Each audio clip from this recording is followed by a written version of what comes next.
की चादर।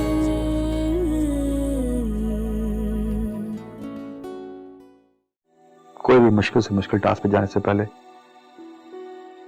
पलट के तुम्हारी तरफ जरूर देखता हूँ। क्या वाकई आप मेरे बारे में सोचते हैं? मुझ पे एतबार नहीं? एतबार ही तो औरत को उम्र भर शौहर के घर को अपना घर समझने की खुशफहमी में मुब्तला रखता है। आज अहमद मेरा नहीं रहा, किसी और का हो गया। मैं भी अब इस जहां की नहीं रहना चाहती, किसी और की होने जा रही हूँ। आपकी नायाब। मैं इंशाल्लाह तुम्हें हमेशा हमेशा के लिए अपना लूंगा, क्योंकि अब मुझे किस्तों में जीना आ गया। दिमाग तो फरजीन भाभी का खराब हो गया, हर बुरी बात का इल्जाम मुझ पर लगा देती है। मम्मी, मुझे क्या जरूरत है हमारे के साथ मिलकर ये सब कुछ करने की? बेटा, बात समझने की कोशिश करो। तुम फरजीन से खामखा ना उलझो। क्यों ना उलझो? मम्मी, आप लोगों ने उसे सर पर चढ़ा रखा है, इसलिए उसके मुंह में जो आता है वो बक देती है। लेकिन आज मैं उसके मुंह सीकर जाऊंगी। देखो बेटा, अगर उसने जज्बात में आकर कोई हिमाकत कर दी तो तुम्हारी खुशियां दांव पर लग जाएंगी। मम्मी, इससे बड़ी हिमाकत और क्या कर सकती है वो? देखो बेटा, वो हम्माद से ज्यादा तुम्हारे लिए खतरनाक साबित हो सकती है। अगर उसने कलीम से जाकर ये बता दिया कि तुम पहले से शादीशुदा हो तो बता। मैं इस खौफ से अब चुप रहने वाली नहीं, उससे तो मैं बात करती हूँ। शैला, खुदा, ओह, क्या करूं उन बच्चों का। भाभी, आप शायद कहीं बाहर जा रही हैं। शायद नहीं, यकीनन। लेकिन मुझे आपसे बहुत जरूरी बात करनी है। कोई फायदा नहीं। अगर तुम्हें मजीद पैसे चाहिए तो अपने डैड से बात करो, क्योंकि अभी तक सब कुछ उन्हीं के पास है। क्यों कर रही हैं आप मेरे साथ ऐसा? क्यों क्यों हर बात में आप मुझे शक की निगाह से देखती हैं? Please don't try to spoil my mood. जिसकी चोरी होती है ना, उसको पूरा हक होता है कि वो किसी पे भी शक करे। चोरी? कैसी चोरी? चलो चोरी ना सही, लेकिन एक तरफ इतना सारा पैसा बर्बाद हो रहा है और दूसरी तरफ मेरा और अरसलान का रिलेशनशिप डिस्टर्ब हो रहा है। तो इसमें मेरा क्या कसूर? तुम्हारा कसूर क्या है?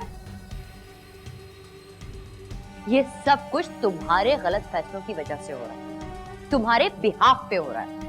भाभी, आप अच्छी तरह जानती हैं कि मेरा हमाद से अब कोई ताल्लुक नहीं है। हो कम ऑन, तुम सबकी आंखों में धूल झोंक सकती हो, लेकिन मेरी नहीं। तुम ये कहना चाह रही हो कि तुम उसके घर नहीं जाती उससे मिलने के लिए, या वो तुम्हारे घर नहीं आता तुमसे मिलने? हाँ? वो एक नंबर का ब्लैकमेलर है और ये बात बहुत अच्छी तरह जानती हैं आप। प्लीज आइंदा मुझ पर ये इल्जाम लगाने की कोशिश मत कीजिएगा। वो जो कुछ कर रहा है मेरे साथ मिलकर कर रहा है। मैं इल्जाम नहीं लगा रही,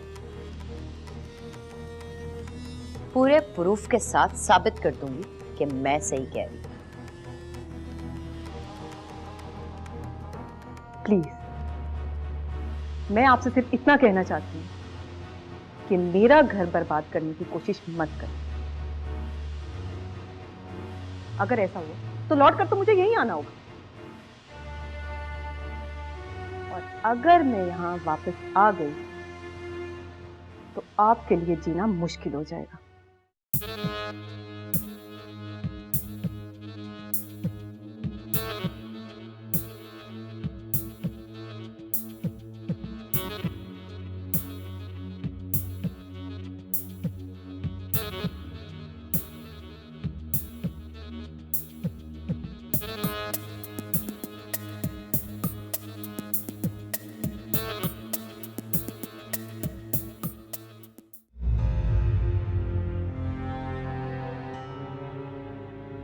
अमारा चली गई। हाँ, चली गई। हमारा भी कमाल करती है। ये तुम औरतों को बात आगे पहुंचाने में क्या मजा आता है। अरे उसने बहन की मोहब्बत पे कह दिया होगा कि फरजीन की शहला के बारे में ये राय है। उधर बहू भी शक करने का कोई मौका हाथ से जाने नहीं देती। हाँ, क्योंकि उसे मालूम है कि वो जो कुछ भी कहेगी लोग उसके सामने बेबस हैं। क्यों? वो क्यों इस गलत फहमी का शिकार है? मैं तो बेबस नहीं हूं। क्योंकि वो जानती है अकमल फिरदौस के उसका शौहर उसके हाथ में है और उसका ससुर उसके बाप के हाथ में।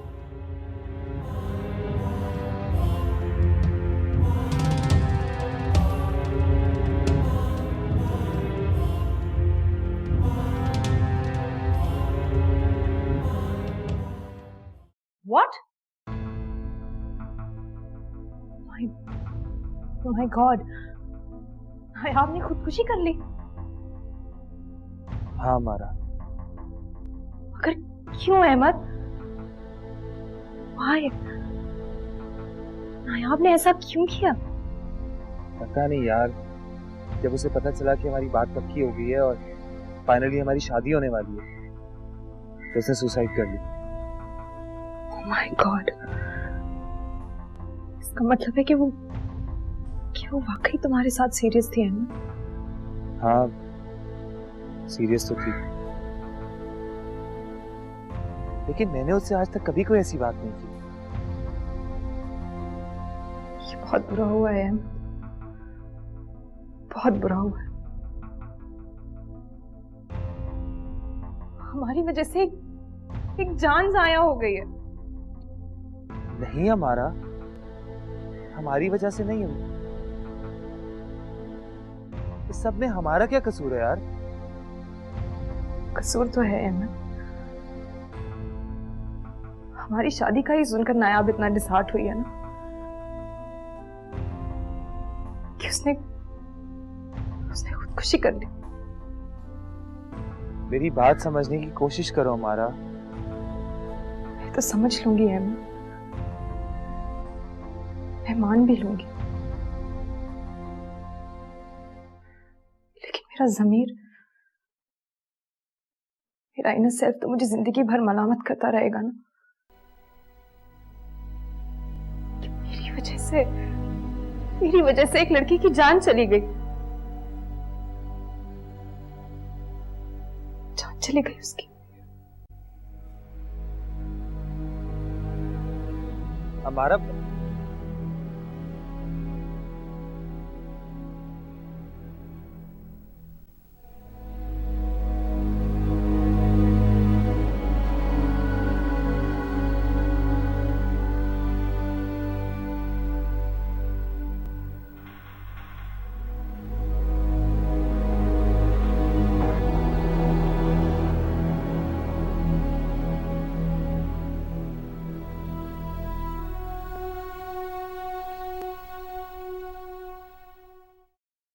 तुम्हारी मैडम यास्मीन से बात हुई?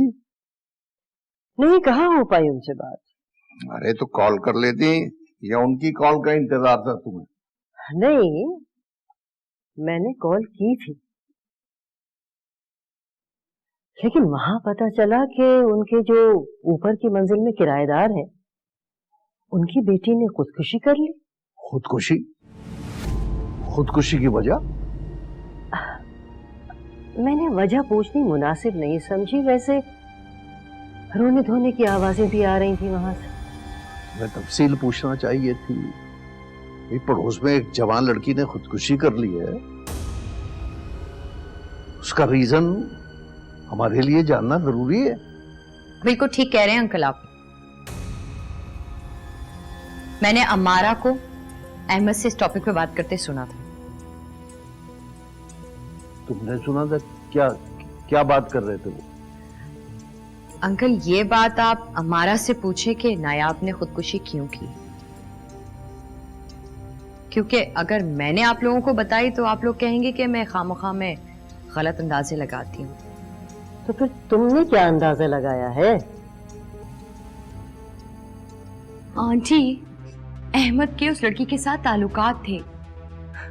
वो उस लड़की के साथ फ्लर्ट कर रहा था। और जब अहमद के अमारा के साथ ताल्लुकात बने तो उसने नायाब को छोड़ दिया, क्योंकि हमेशा गुर्बत पर इमारत को तरजीह दी जाती है। और फिर अहमद जैसे आम लड़के हमेशा बेहतर से बेहतरीन की तलाश में रहते हैं। तुम्हारा मतलब यह है कि उस लड़की की खुदकुशी की वजह अम्मारा है? अंकल प्लीज, आप ये बात मुझसे नहीं बल्कि अमारा से पूछें, वो ही आपको असल बात बताएगी। और वैसे भी मैं ना अमारा और शैला के मामलात में इंटरफेयर नहीं करना चाहती। ठीक है, अम्मारा से पूछ लेते हैं। जरूर कीजिएगा अंकल, बल्कि अच्छी तरह से रिसर्च कीजिएगा। आखिर अहमद इस घर का दामाद बनने वाला है, बल्कि उसके घर दामाद बनने के कवी इम्कानात हैं। लेकिन कभी आप लोगों ने ये सोचा है कि अगर अहमद को कल अम्मारा से ज्यादा अमीर लड़की मिल गई तो?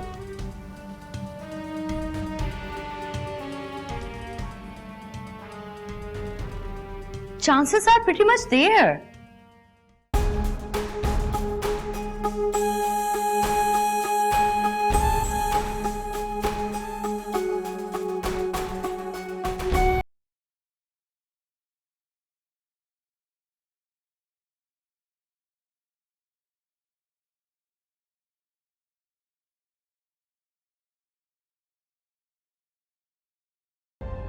सच बताओ, क्या ताल्लुक था उस लड़की का अहमद से?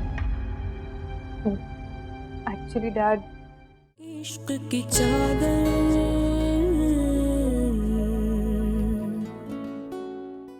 इश्क की चादर,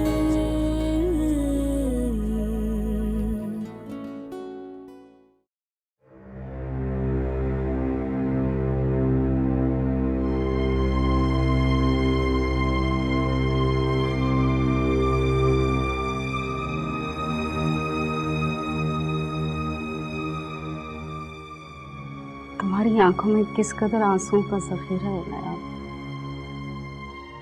इतनी देर तो बादल भी बरसे तो खुश्क हो जाते। बादल खुश्क होकर समंदर के पास चली जाती।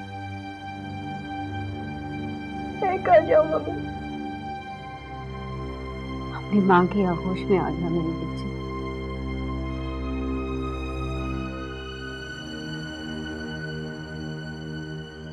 माँ की आगोश समंदर से कहीं ज्यादा वसी होती है। मोहब्बत में रोने वाली आंख में बादलों से ज्यादा पानी होता है मम्मी। आज अपनी आंखों से वो तमाम ख्वाब बहा दो जो तुम अनजाने में देख बैठे। ये आंसू कहाँ है मम्मी? ये तो मेरे अरमान पिघल के निकले।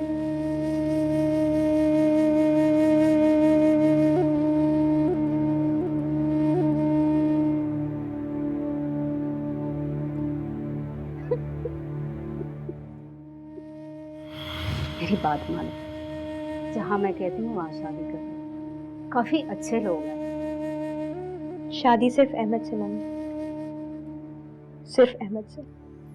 तुम्हारी इस बचकाना जिद की वजह से बहुत सारे अच्छे रिश्ते हाथ से निकलते जा रहे हैं। मम्मी अभी तो आप नसीब और मुकद्दर की बातें कर रही थी, तो फिर टेंशन क्यों ले रही हैं? जहाँ नसीब होगा वहाँ हो जाएगी मेरी शादी।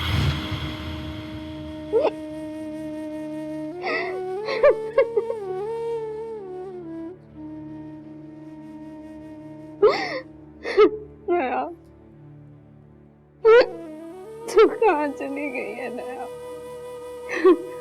नया खुद तो मनोमटी के नीचे जाकर सो गई हो। अपनी माँ को बेसहारा छोड़कर क्यों चली गई है तू?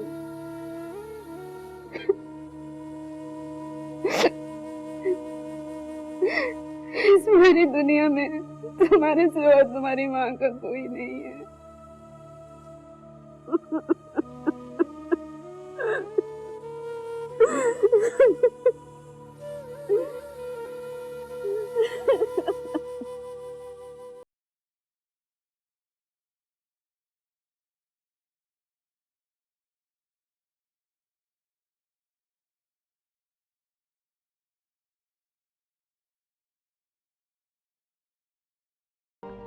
सिर्फ आई नहीं थी, बल्कि बकायदा मुझे वार्निंग्स दे के गई है।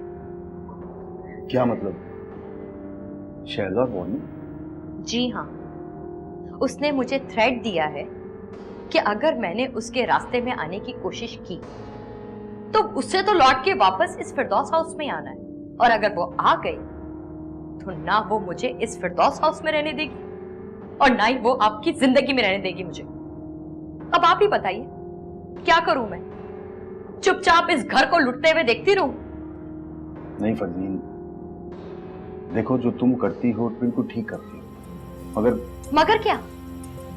आपकी इसी अगर मगर और आपके इस लचकदार रवैये की वजह से आपकी बहनें समझती हैं कि वो कुछ भी कर सकती हैं। आपकी इसी शराफत का फायदा उठाते हुए आपकी बहनें ना सब कुछ आपस में बांट लेंगी। बोलिए अरसलान, क्या शैला के कहने पे आप मुझे तलाक दे देंगे? छोड़ देंगे मुझे?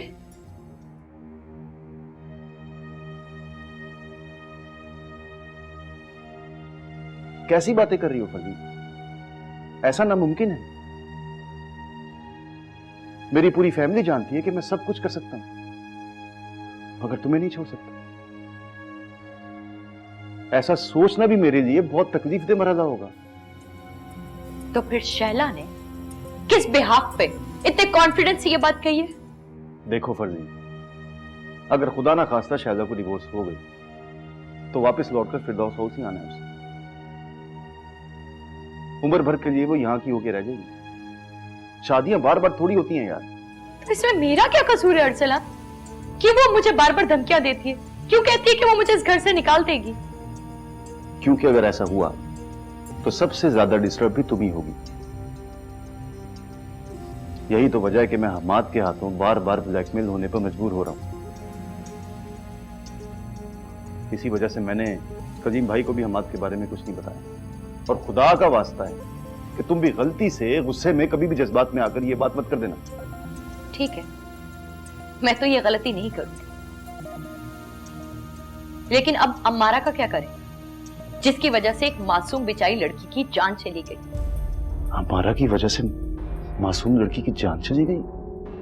हाँ, और बेहतर यही होगा आप खुद अम्मारा से पूछें ये सब कुछ, मुझसे नहीं।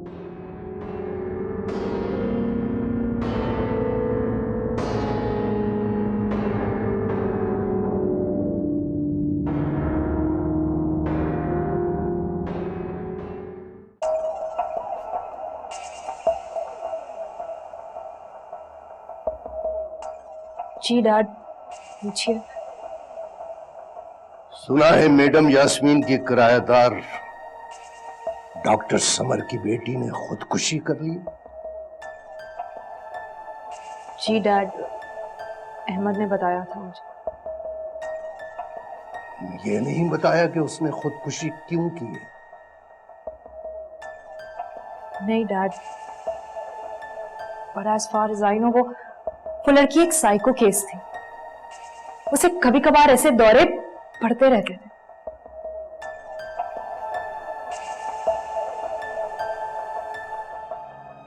झूठ बोलना भी एक फन है जिसके लिए बड़ी महारत और रियाजत की जरूरत होती है हमारा, वरना झूठ बोलते हुए इंसान परले दर्जे का अहमक और बेवकूफ लगता है। बट डैड, मैंने आपसे कौन सा झूठ बोला है? पागल खुदकुशी नहीं करते। खुदकुशी ज़हीन और सताए हुए लोग करते हैं जिनके साथ धोखा हुआ हो। सॉरी डैड, लेकिन मैं आपके साथ झूठ नहीं बोल रही। मुझे जो अहमद ने बताया वही मैंने आपसे कहा। अहमद तुम्हारे साथ झूठ बोल सकता है हमारा, मगर तुम मेरे साथ झूठ बोलने की कोशिश मत करो। सच बताओ, क्या ताल्लुक था उस लड़की का अहमद से? एक्चुअली डैड, वो अहमद को पसंद करती थी। और अहमद? डैड, अहमद का उसके साथ कोई ताल्लुक नहीं था। I can't believe it. तुम बेवकूफ बन सकती हो मगर मैं नहीं, क्योंकि तुम्हारी एज है बेवकूफ बनने की। अहमद ने जरूर उसकी आंखों में मोहब्बत के दीप जलाए होंगे।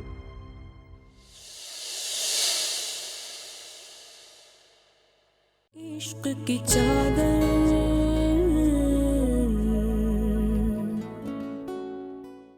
इश्क की चादर।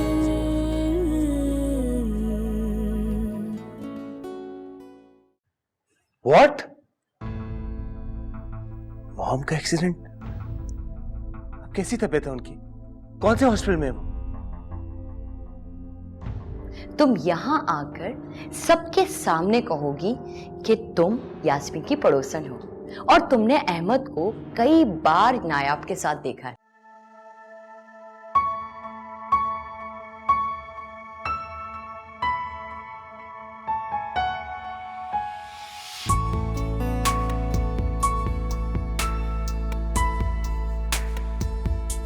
सब्र का मौसम, इश्क की चादर, बारिश तेज कनात की, जीवन कैसा खिल उठता है उसने जब भी इनायत की। सब्र का मौसम, इश्क की चादर।